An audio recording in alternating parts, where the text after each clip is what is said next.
చేసిన reality check ఏదైతే ఉందో లేకపోతే క్వాలిటీ ఆఫ్ ది సర్వే ఏదైతే ఉందో it is very appreciable heartful గా తెలుగుదేశం పార్టీ నుంచి వ్యక్తిగతంగా మా దగ్గర నుంచి కూడా I'm congratulating you please continue the same.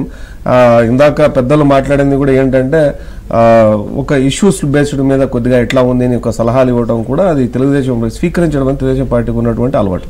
When it comes to the party వీళ్ళు వైసీపీ వాళ్ళు చెప్పింది ఏంటంటే కంప్లీట్ గా రాయలసీమలో మాకు ఇన్ని లెక్కలు అంతెందుకు వీకే గారు నాకు మధ్య కూడా ఒక 1 month ముందు చర్చ జరిగేది. 7 లెక్కలు వేసాము ఆ వీకే గారు రాశారు ఇక్కడ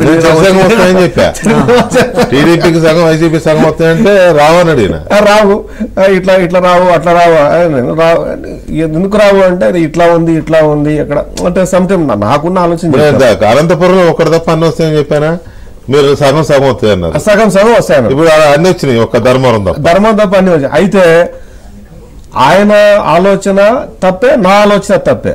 ఆయనకు నాకు ఉన్న డిఫరెన్స్ 17-18 సీట్లు ఉన్నాయి వీకే గారికి.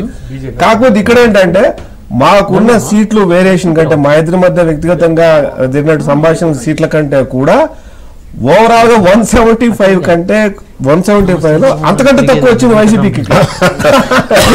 That is funniest thing. ఇక్కడ మేమిద్దరం డిస్కస్ చేసుకున్న రోజు we are seriously discussed about how many seats will get in particularly Rayalaseema Uttarandhra ముఖ్యంగా విజయనగరం కానీ. ఆ రోజు ఒక విషయంలో మేమిద్దరం ఒకే వాదన చేసుకున్నాం. అదేంటంటే నెల్లూరు నుంచి విశాఖపట్నం వరకు మెజారిటీ ఉండొచ్చు, but come to Guntur Krishna జిల్లా అండ్ ఈస్ట్ వెస్ట్ మా ఇద్దరిది ఒకే కుదిరింది. ఆ రోజు స్వీప్ ఉంటుంది అనుకున్నాం మేము. ఆల్మోస్ట్ స్వీప్ ఉంది. కానీ అన్ని టీవీ ఛానల్స్లో ఈవెన్ నిన్న రాత్రి వరకు కూడా ఈరోజు తెల్లవారితో కూడా బిగినింగ్ అయ్యే ముందు నాకు వైసీపీ కొంతమంది మిత్రులు ఉన్నారు కదా, ఆ మిత్రులు పెట్టినటువంటి ఇవి చూస్తుంటే మీరు డీలా పడిపోయారేంటి, మీరు ఇదే అయిపోయారేంటి, అదే అయిపోయారేంటి, నాకు రిప్లై ఇవ్వండి, మీరు 1 గంటకు మీతో మాట్లాడతాం, 2 గంటలకు మాట్లాడతాం, 11 గంటలకు మాట్లాడతాం, మేము మళ్ళీ గెలుస్తాం. సజ్జల రామకృష్ణ రెడ్డి చెప్పాడంట అందరూ సంబరాలకు ఉండండి రెడీగా సిద్ధంగానే చెప్పాడంట. నేనేం చెప్పానంటే కొద్దిసేపు SMS పెట్టా, సంబరాలకు ఆయన సిద్ధం కాదు, సంబరాల రాంబాబు అని ఒక సినిమా ఉంది, బహుశా ఆయన రిలాక్స్ అవ్వడానికి ఆ సినిమాకి పోతే బాగుంటుంది, ఒకసారి సలహా ఇవ్వండి సజ్జల రామకృష్ణ గారికి చెప్పాను. బట్ ఎనీవే మాకైతే మాత్రం మాకు లభించినటువంటి విజయంని ఇచ్చినటువంటి ప్రజలు ఎవరైతే ఉన్నారో వాళ్ళకి వాళ్ళు ఏ ఆశతో ఏ కోరికలతో ఎటువంటి ప్రభుత్వం రావాలనుకున్నారో ఆ ప్రభుత్వంలో వాళ్ళకు తగినట్టు వాళ్ళ ఆస్పిరేషన్స్ తగినట్టు మా ప్రభుత్వం రాబోయే ప్రభుత్వం పనిచేస్తుంది ఖచ్చితంగా మేము మాత్రం.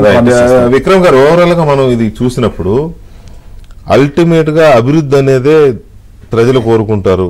ఈ ఫ్రీ బీస్ ఇటువంటివన్నీ దే విల్ ఎంజాయ్, బట్ దానికే కన్ఫైన్ అయిపోయి ఇది ఉంటే చాలు మనకి అని సరిపెట్టుకోరు అనేది మనకి ఎలక్షన్స్ ప్రూవ్ చేస్తున్నాయి అనుకోవచ్చా? అంటే ఈ విజయాన్ని నేను ఏ విధంగా అంటే రేపు పొద్దున ఆంధ్రజ్యోతి ఏ హెడ్డింగ్ పెడుతుంది